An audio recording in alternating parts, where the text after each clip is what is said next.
I always park in disabled bays. I'm not a bad person, but I'm a quick person. Most people are slow and stupid. I'm fast. There was no people in wheelchairs trying to use this space in those 45 seconds it took me to buy this. So no one loses. But last time I took one of these spaces, someone goes, "Excuse me, are you disabled?" And I replied, "I am actually." And their face was like... Now, I parked in a disabled bay, so I parked there. So when I got out and my car ain't there, I was like, they must have towed my car. They towed it for parking in the disabled bay. Called the number up, called the tow truck guy. The guy on the phone goes, "Your car's been stolen. Someone stole your fucking car." I was like, no fucking way. My favorite car is my Aston Martin Vanquish S Ultimate. I love the way it sounds, I love the way it feels, I love how comfortable it is, I love that I feel like James Bond when I drive it. People are like, "Oh, you think you're James Bond driving your Aston?" It's like, listen, I wear Savile Row tailored suits. I can get any woman I please. I could drink like a fucking machine. I could shoot, I could fight, and I drive an Aston. I am James Bond. Why don't we like Andrew Tate? Isn't it obvious? we love feminism and not him. Okay, can you give me an example of something that he said which is anti-women? He advocates and like recruits people to be against women's rights, basically. Does he? Yeah. Can you tell me more about this? Well, do you want examples? I'll get my Google out. I'd love examples. Let's see. Well, The Guardian says that Andrew Tate says women belong in the home, can't drive and are a man's property. I'm no one's property, and anyone who thinks so can go themselves. I think he sort of means he'd take care of a woman the same way he'd take care of his other property, like his house, his car. It means he's going to look after her. Isn't that quite nice? I mean, being someone's property is not nice because I don't belong to anyone.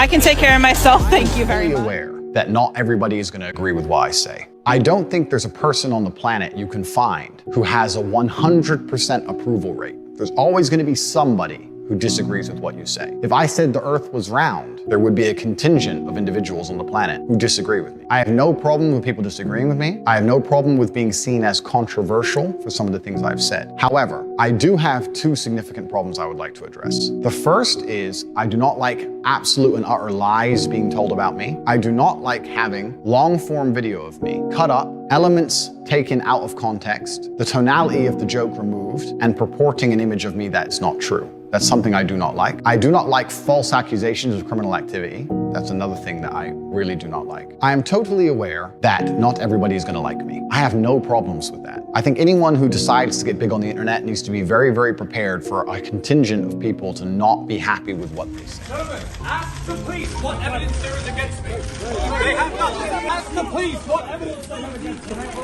The Matrix is trying to frame me, but God knows the truth. There's no evidence in my file because I've done nothing wrong. Everybody knows I'm innocent. It's okay. Everyone knows I'm innocent. Hardtail cockroach, boxing yourself.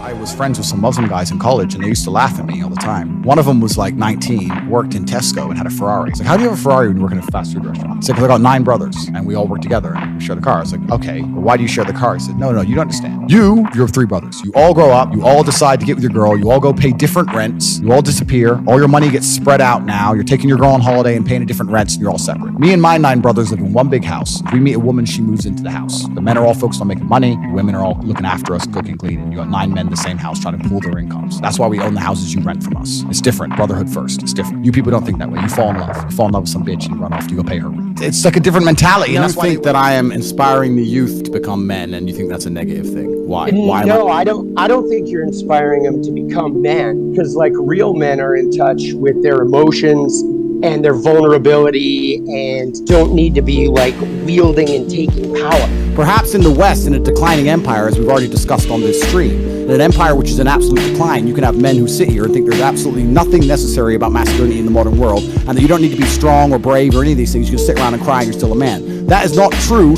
in most places on the planet. In most places on the planet, men need to be capable and competent, because if they do not survive. You will sit here and talk right now about the patriarchy and how you can be in touch with your feelings and all this bullshit. The second you're physically assaulted or physically threatened, the first thing you do is you call a toxically masculine police officer to turn up with a weapon to protect you, because you cannot protect yourself. You are not against the idea of masculine power. You're not against the idea of men who have masculine imperatives to defense. All you've done is outsource it to someone else to do at the end of a phone call because you're too scared to do it yourself. As we get older.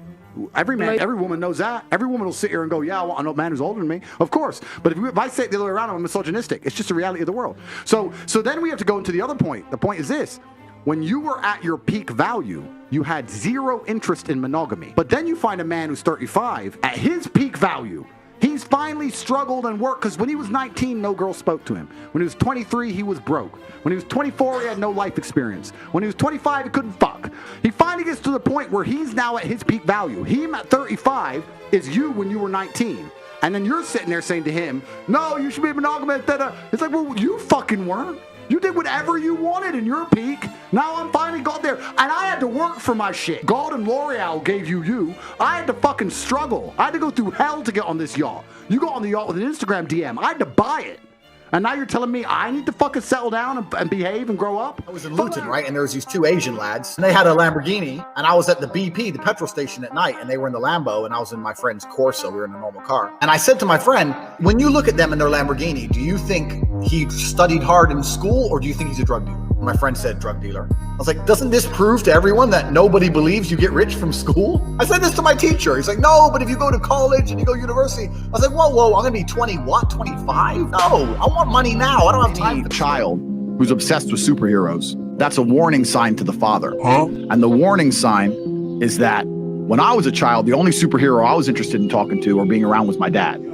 Like if I watched Batman and I go to my dad and say, hey, do you see what Batman did? My dad would sit me down and go, fuck that, listen to what I've done. The one thing my father was fantastic at was prioritizing the mindset of my brother and I above even his relationship with my mother. Because there's so many dudes who end up being cucked out in their own household because they don't want to argue with the wife, and the sons see that shit.